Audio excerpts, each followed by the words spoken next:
Yay Networks.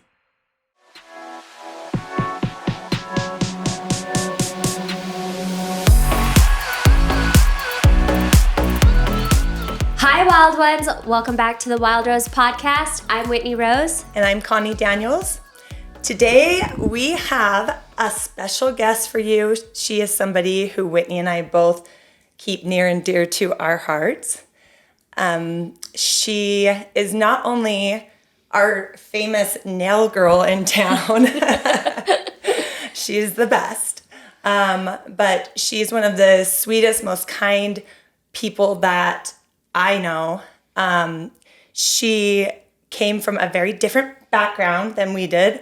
And I want to dive into her story because, like all of us, our story and where we came from molds us into who we are. And I just love who she is. And so I want her to share that with us, share her story, where she's come from, where she's at, and where she's headed. And give us all some tips on how to grow a business, how to have a successful business, and how to try to balance it all, being a mother, having family overseas, and just all of the things. Yeah, so, can I add to that? Yes. Yeah, whenever, when I think of Jenny, I think of, just to add to everything that Connie said, is someone who's hardworking and who has persevered and who never gives up. And in my own life with my businesses and challenges that I've gone through personally, relationships, but mostly in business, Jenny is someone that I look up to because she has taught me so much about consistency, hard work, and my nail appointments are so much more than just getting like fabulous glam nails. It's like my time to go and talk to Jenny and bounce things off of her brain. And so it's an honor to have her on today. Yeah, so Jenny, welcome. Thank you. Thanks for having me. Yes, of course. It took us a minute to get you on here to convince you. Me missing a flight. Now I'm here. Yes. Yeah. Yes. For all the listeners, Jenny was actually headed to Ireland yesterday, right? Yesterday on a buddy pass. And they, unfortunately, and fortunately for us, selfishly, they didn't have enough room. So Jenny didn't end up going. She's here. And she's here with us, and we're just grateful. So we're sad for Jenny's trip to Ireland, but we're happy for the Wild Rose podcast because she finally has time to come on. Yes. Well, I'm happy to be here. Yes. So, where to start? Just do you want to start by telling us who you are, where you're from, and kind of like your journey to Utah, really? So I was born and raised in Cambodia, but my family is a Vietnamese refugee that live in Cambodia. My whole life, I think it's so funny because I struggled just figuring, am I Cambodian? Am I Vietnamese? Because I speak both language, but I don't belong in either of the country. And my family was so poor, they couldn't give me education. So then we met the missionaries. I joined the church so that I could take English lesson and computer skill and learning how to sew, playing piano. So wait, did you do all that through the church? To I the didn't realize LDS that church in Cambodia? In Cambodia. They have like a learning center Okay. that is catered for not just members but for anybody that want to learn. But it's called Learning Center that was owned by the LDS church. But I think that because I never feel like I belong anywhere, the church really helped, because I have make a lot of friends there. And that's where I learned to speak English. I learned to play piano and computer. And then through that, I met a ton of missionaries and had an opportunity to come to America in my teenager years. Oh, I never heard that piece of the story before. I didn't realize that. Yeah. Okay, so then you came to America. Did your family find a family in Utah? Or how did that come about that you how found does that the work? family? Because it's you and your mom, right? That Yes. No, just me. I came here by myself. But How old were you? I was 17, Okay. 16, 17. My grandparents decided that I should come here and live with this senior couple who served the mission in Cambodia. me and my cousin was the housekeeper for the 18 months that they were there. He showed up one day.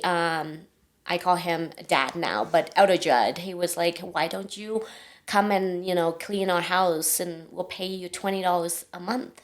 And me wanting to make sure that my family is taken care of. I have a cousin that's similar age to me. I was like, well, what if I bring my cousin with? And he's like, okay, well then each of you get paid $10. And I was like, okay, $10 a month. That's a lot of money.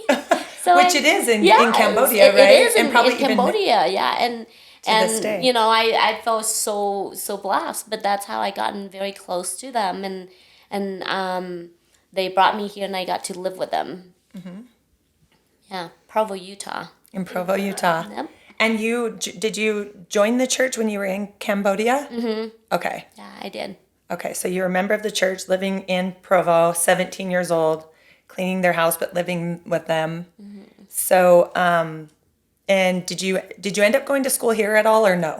No, because they tried to put me in school, but because of my background, I wasn't going to school in Cambodia at all. Like I wasn't, educated, so they couldn't fit me into the school system here.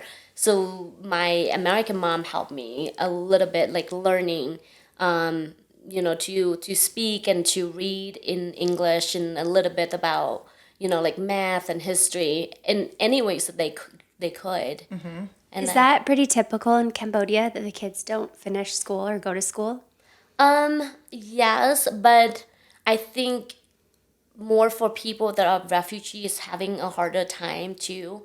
Also because not having, like legal paperwork, just like but unlike here, everyone is equal. You can go to school even if you are poor or different race. In Cambodia, if you are Vietnamese and you don't have legal paperwork, you are not going to be able to go to school. And, that's just that. Yeah, wow. It's sad. It is. Yeah, really sad.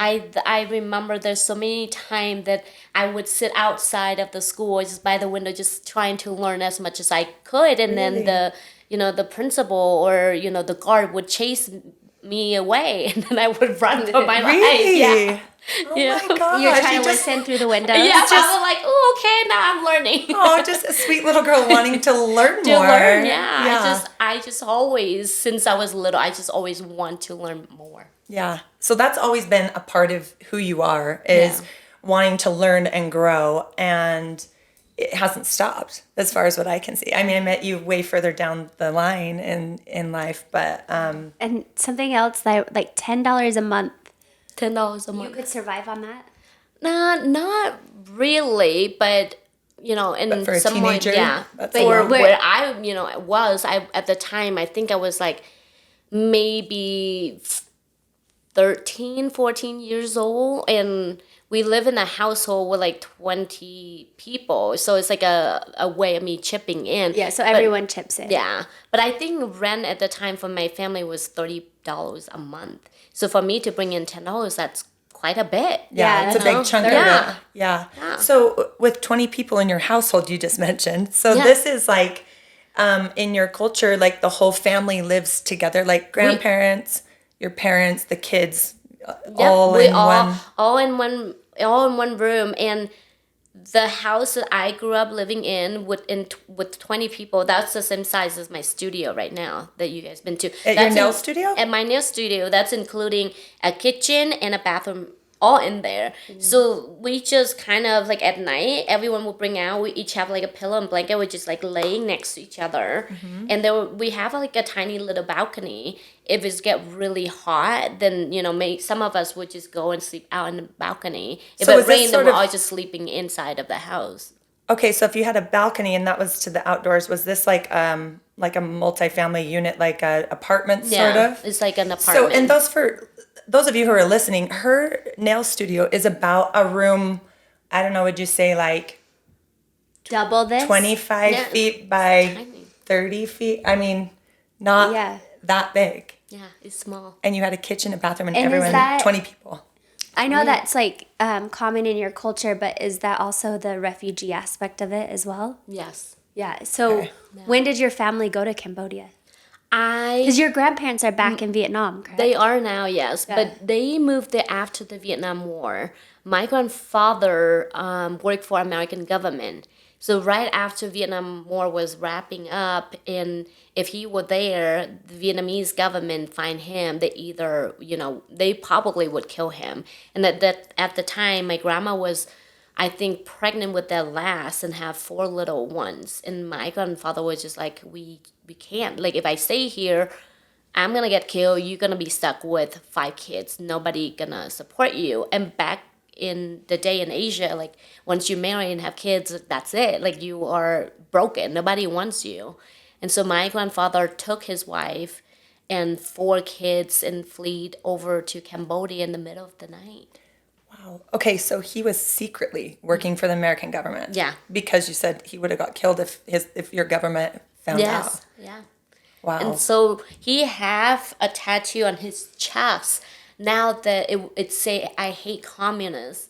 And so when we moved to Vietnam, like when they moved back to Vietnam after I already moved to America, my grandmother was like, it's forbidden. You cannot ever take off your shirt. Like if you walk around shirtless and people see that, you're done. Oh, for sure. Yeah.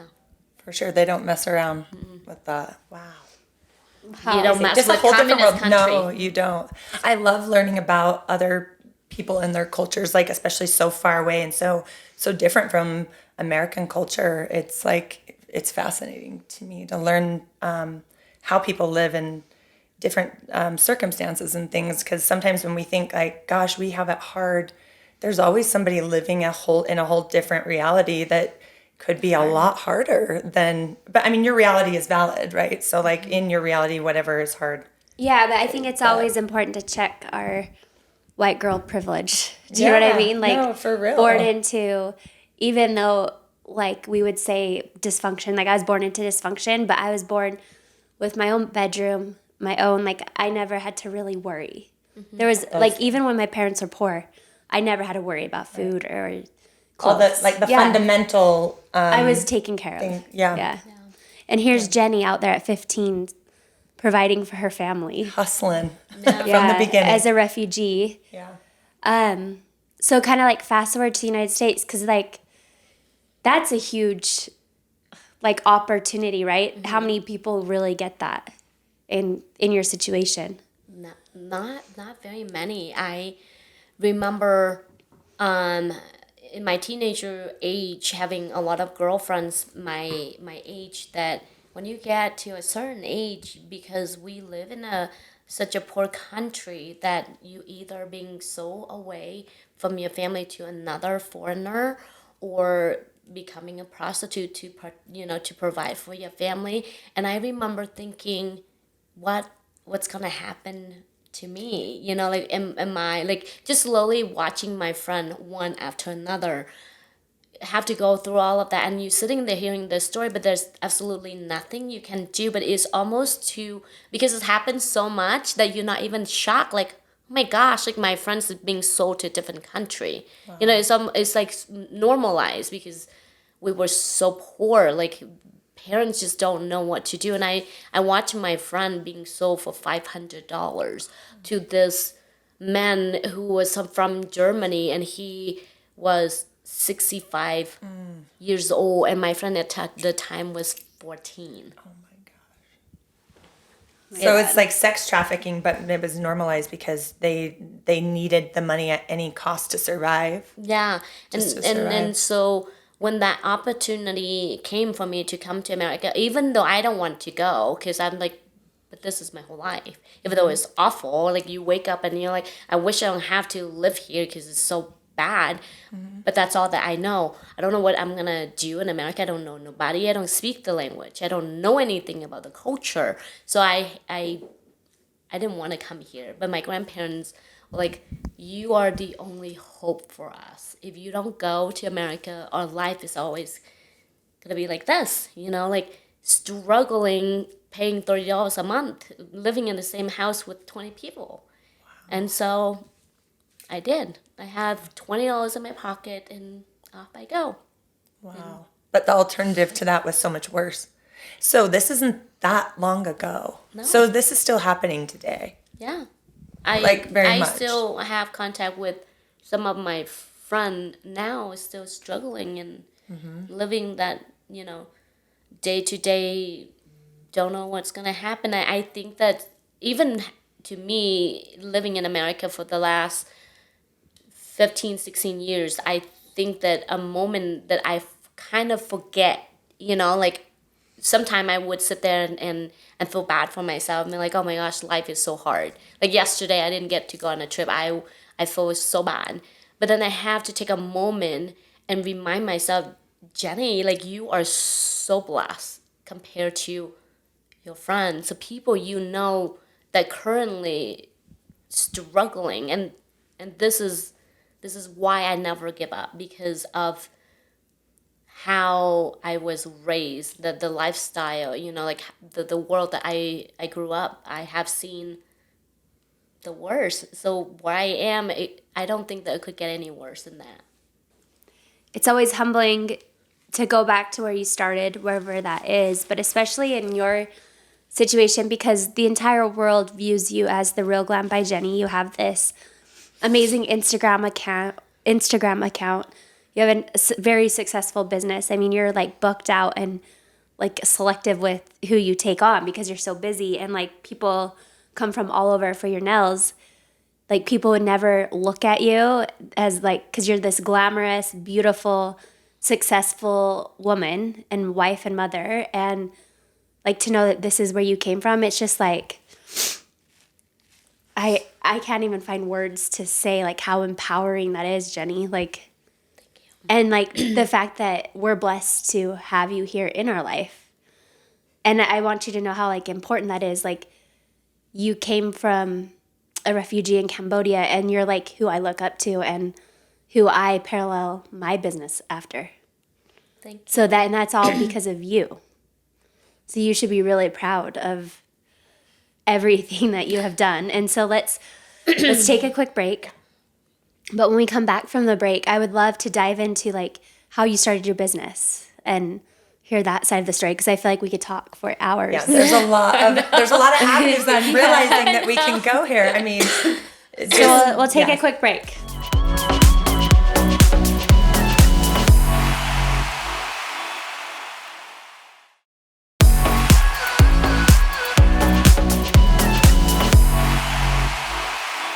Welcome back from the break. We are here with the beautiful Jenny Lynn Hart, otherwise known as the Real Glam by Jenny. Real Glam by Jenny. Wow, we're just like sitting here, like wiping our tears and in awe of Jenny, because she just shared, her journey as a young girl, teenager, and her journey to America and where she came from. But there's so much we want to ask, but what, we really want to know is how you got started, how you built your business, how you came from nothing and built such a successful business. Like what did you do? What is that story? What are like maybe at the end be thinking about like three tips or, advice to give people who are starting their own business or running a business but need to take it to the next level.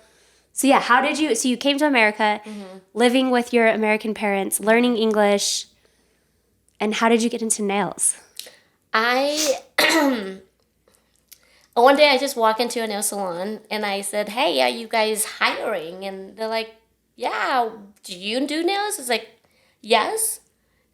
Even though I don't know I don't know nothing about nails. My grandparents always said, you have to learn to do nails because every Vietnamese people live in America do nails. And I was like, well, no, I'm going to go to America and be different.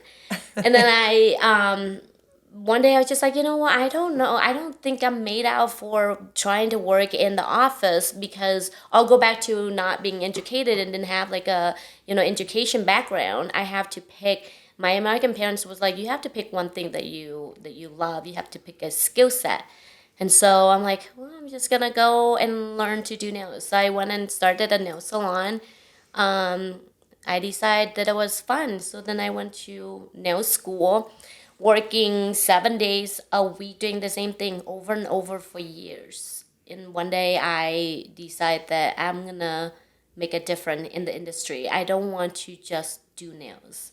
I want to be an artist. I want to provide a service that people leaving the appointment feel like $1,000,000, but also a place that people can connect, can talk, can feel safe about, the appointment. Because I realized throughout, like when I was doing nails, meeting so many people, is that as women, we're so busy. Either we're like a mom, or we're working, a wife, a girlfriend. We all have so much struggle and build up that we never get to talk to nobody. And then going to a like a nail salon is, if you get to meet a person that you can connect with, it's a relief. And you not only you get your nails done, but you can sit there and talk to somebody and feel safe about it, and not being judged. You don't have, And so I was like, I'm gonna go out on my own, start my own business, and I did. And the first year was rough, because I decided I'm gonna be a good person and not steal nobody's clients. I'm gonna start my own thing. And I sit there and wait. But you knew a lot of clients, because you said you'd been doing nails already. I have a ton of clients. Yeah. And I was like, I'm not gonna ruin people's business. I'm gonna go and start my own thing. Sit there, cricket, every day. Nothing, nobody. Because I rented a little studios. And I remember going home thinking, I said to my husband, I was like, did I make the right decision? Maybe I'm not meant for this. This is hard. Nobody's coming in. But I decide that I had a vision. I know what I want, and I'm going to stick to it. And I did. I just waited out, and one person after another, I got to build up, like me, one person, they loved the service. They referred the friends, family, and that's just how I started. This was all word of mouth, by the way, Yes, right? Because this is before, like, you got Instagram, big into social nothing. media. I didn't even know what Instagram was Yeah. at the time when I started my business. So all word of mouth, and your artistic ability. Yeah. Right? So. Yeah. And I think that they like, coming in and listen to me telling them stories all day long. Most of the time is about my kids, but But you mentioned something very important, that you created this space of connection, and that's really all we want as human beings. And having this experience here is, we all want connection. And for some of these women to come in, and maybe they have little kids and they're stay-at-home mom, they don't get to talk to another adult, and finally their nail appointment comes up, they're like, oh gosh, I haven't talked to another adult in like 4 days or whatever, even just that day.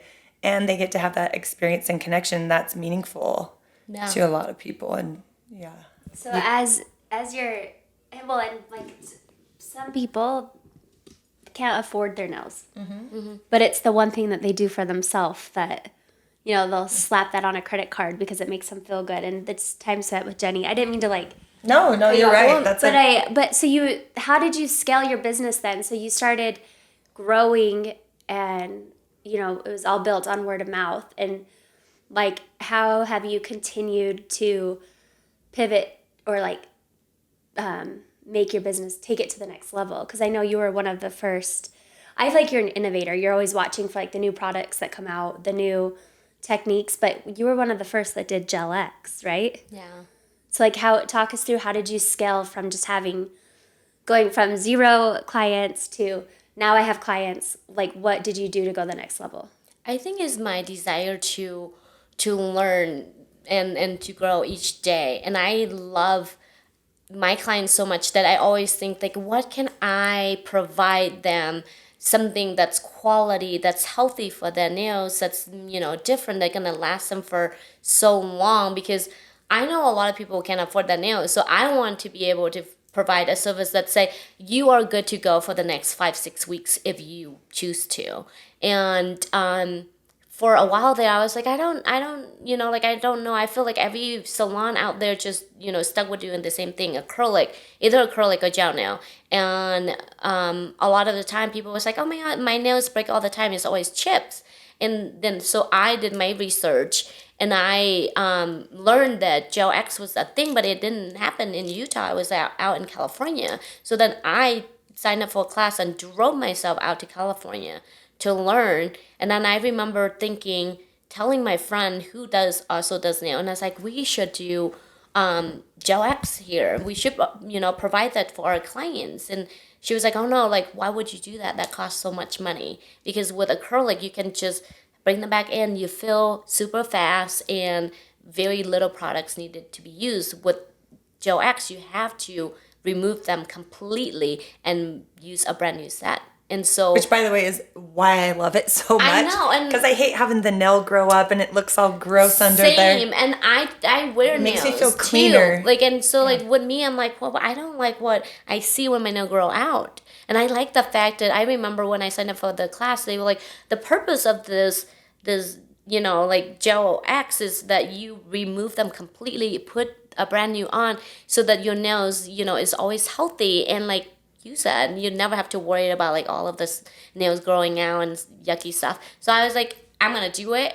I'm not making any money off of my clients, but I'm gonna do it. And I did. And I remember all of my friends who does nail in the same industry, they look at me and they're like, this chick is not going anywhere. Like, she's not gonna build $1 million home. She's not gonna drive expensive ass car because she spent way too much on her products. Yeah. But how many of us, that being said, how many of us live in like what we know, stick to what you know, but then there's no, like, you went out on a limb and, to go out and, like you said, like, take a chance to not really make a lot of money at first because you're spending so much. You're going against the grain and taking a chance to do something different. And that was this kind of the beginning of you kind of leaping into your own lane of success? Yeah, I think so. I think it's just, my desire to always want to offer people more. Because truly, at the end of the day, I care so much. Like, I do work so much for money, but money is not everything to me. Going back to how I was raised, I been days where we didn't have food to eat. And so, like, to me, not having money doesn't worry me. It's always wanting to do the best for the people that I have around my life. And I think that it's payback because, sure, I didn't really make money at the beginning of it, but, like, look at the people that's starting to see the difference. Like you once told me you never pay as much ever for your nails, and how long have you been coming to me? Gosh, a couple of years now. Yes, Yeah. I think people slowly see and like understand and trust that I always want the best for them, and that's how people continue to come back. And I have clients that have been with me for like 8-9 years now. Well, and I think part of it is just like who you are, and like you said, like, I'd never paid this much money for my nails before. I'd paid maybe like less than half of it, which is, but you created this experience for me where I grew to really love you and our time together. And like, I knew that whatever money I give you, that goes to support you and your family. Thank you. So that, I was like, that's worth it to me right there. Just like knowing I'm sort of helping a friend, but I'm not even doing that. I'm getting so much more in return than just paying more money for nails, So Yeah. So like throughout this entire process, what would you say like the three key, not pillars, but like the three things to keep going? Like, is it consistency? What is it, like not giving up? Like what advice would you give people on like developing a business and becoming profitable? I think that you just have to be believing in yourself. Whatever you have a vision, go for it, and don't let other noise distract you. Believe in your vision and consistency, like constantly doing over. And maybe you don't see the profit for the first 6 months, the first year, but and you believe that you have the vision, and one day it will happen before you even know it. One day you just wake up and you'll be like, oh my gosh, like a year passed by and look how much, like I have grown.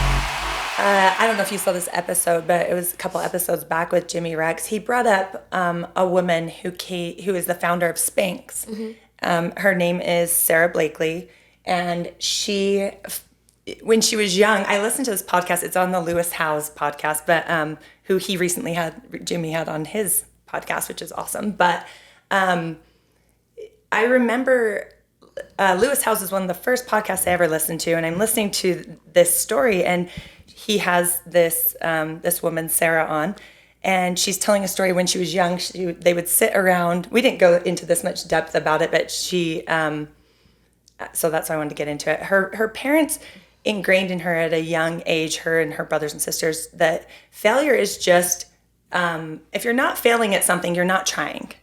And so they taught them every day at the dinner table. They'd come together and they would ask the kids, "What did you fail at today?" Not what was so great about your day. They asked their kids, "What did you fail at today?" And that sounds kind of crazy, right? Yeah. But if you think about it, they would say, "Oh, I didn't make the goal in soccer today," or "I didn't get an A on my test, but I got a B." And the whole thing was, okay, well, if you didn't fail at something today, you weren't trying. Mm-hmm. So getting 100%. used to failure, is the key to success, is one of the biggest keys, I think, especially starting your own company, because you have to kind of get used to that. That's hard for us. It's hard for everyone. Yeah, to have your own business. And I couldn't even tell you guys how many times I get mocked for, doing the things I do. Like, people would, like, in the same nails industry, because what I do is so different, so they think that I am just so silly, and it's almost like I am like a clown, like chasing after like this unicorn that doesn't exist. And to me, I think I'm just trying to prove to my kids, if anything, because my grandparents is the opposite. They're like, keep your head down, do not challenge yourself, stick with one thing. Like, if you fail, that's it, And I don't want my kids to be like that. I want my kids to try. And if you fail, get up and try again. And because of that, I try. I want to show my kid that. And I think in the business, it's important to recognize that, like, so what if you fail? If you don't, then you're not doing it right. Like, you want to challenge yourself and push yourself, even when it get really uncomfortable. Even at the end, you get stuck in one point and you think that nobody in this world believe in you. You don't have, anyone to count on. But you believe in yourself. You push yourself. You show up for yourself. And that's important. That's what matters, because when you do that, is powerful. You don't know what you're capable of until you recognize that. Wow. That is true. And what would you say to the person that looks in the mirror and they can't find that value in themselves, but they want to move forward, but they're kind of stuck? I know you have like children and family back in Vietnam that you get up every day and you put one foot in front of the other, or some days just to like, I got to push through this day because I can't stop. I don't have that choice. Mm-hmm. But the person maybe that doesn't have a family, that's just out there on their own trying to make it, that can't find that, what would you say to somebody like that to try to find that value in themselves? I think that all of us have been there. And like I said, if you truly look deep into your life when you're born, you are important. And when you don't, a lot of the time we live for other people, and when you struggle and feel like, well, why am I even here? Like, I don't have nobody to live for. That's not true. You look in your mirror and you tell yourself that you have to live for yourself, and don't give yourself a way out, even if life gets so hard, and so many of us have experienced it. I would always go back to how when I struggle, I would go back to when I was little, and the feeling of wanting to be enough, just for myself. And I would take a moment, take a deep breath, and not focus on nobody. I don't care. I'm not waking up, not trying hard for, not my grandparents, not for my husband, not for my kids. I'm doing this for me because I deserve a chance. I deserve to wake up tomorrow and just live and see what this world have to offer. That's beautiful. And it's true sometimes when you don't see that in yourself in the moment, I think it's important to look back at the little child that you once were and do it for that little person that had a dream of what life could be and maybe would be one day. Like that's all you need to look back on and do it for the little child in you. Yeah, and it's like a practice. Even if you don't believe it the first 30 times you say it, eventually it's like a muscle memory thing. Mm-hmm. Eventually you believe it and you start manifesting it and you start walking in that power. Yeah, I think that coming to America forces me to believe in myself more because, I left the country, the people, my whole life behind. And then I come to America, I really didn't know nobody. I didn't really speak any English, and I have nobody to count on but myself. And there's a moment where literally I have dream of me as a little child sitting in a corner and everywhere around me was dark. And I think it was like my fear and then the feeling lonely and like I have nobody to reach out to because the whole world is just dark and black.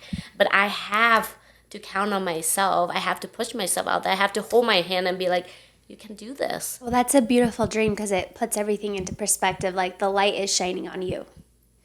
Like you're the one who needs to walk this path. Yeah.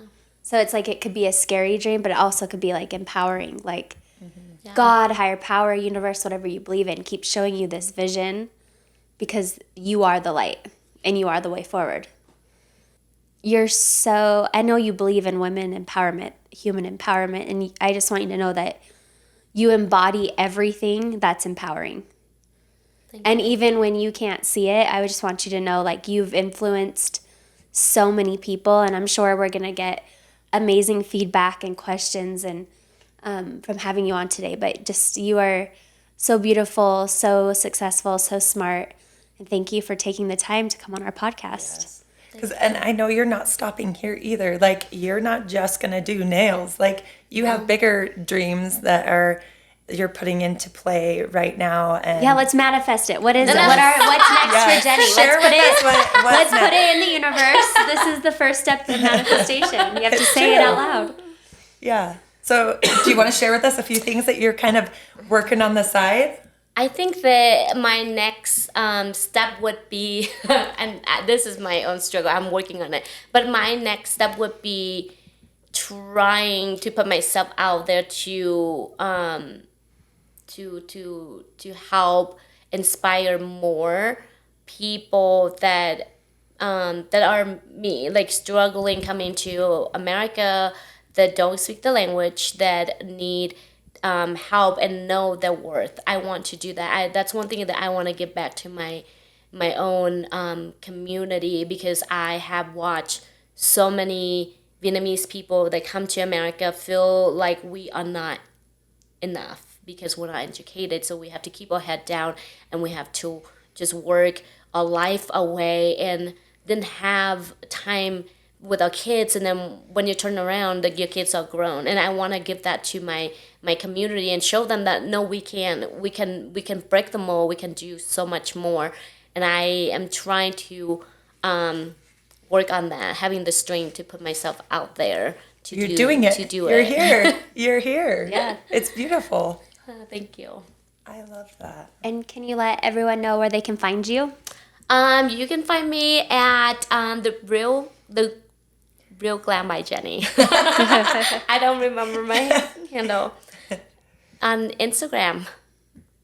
And if they can reach out to you there. Any questions? Or... Yeah, if they have any questions, if they want to call me or vent to me or DM, ask question, ask away. I'm here. Amazing. Thank you, Jenny. Thank you for being here. Thanks for having me. Such a beautiful, bright soul, and thank you for sharing. I love you. I love where you came from. I love where you're going, and I love that you're vulnerable enough to share. So thank you. And we're Thank just you. grateful that we crossed paths 100%. in this life. Yeah, not just for the nails. Because if you know. think about the chances, like that's the universe working, because you started all the way in Cambodia and we crossed paths. So that's a beautiful, I love looking at life that way. It's Too. like, It's like, beautiful. what are the chances, right? Yeah, and I'm sorry that you're not in Ireland in a pub, people watching right now. But I'm grateful. You just never know who you're going to impact today. So by being here and sharing your story. Thank you. Thank you so much for having me. It's an honor. And thank you to all of our listeners. We love you. If you love our podcast, if you haven't already, please share with your friends and family. Like, comment, review us. We could not do this without you, and we love you. And don't forget, Be you, stay wild.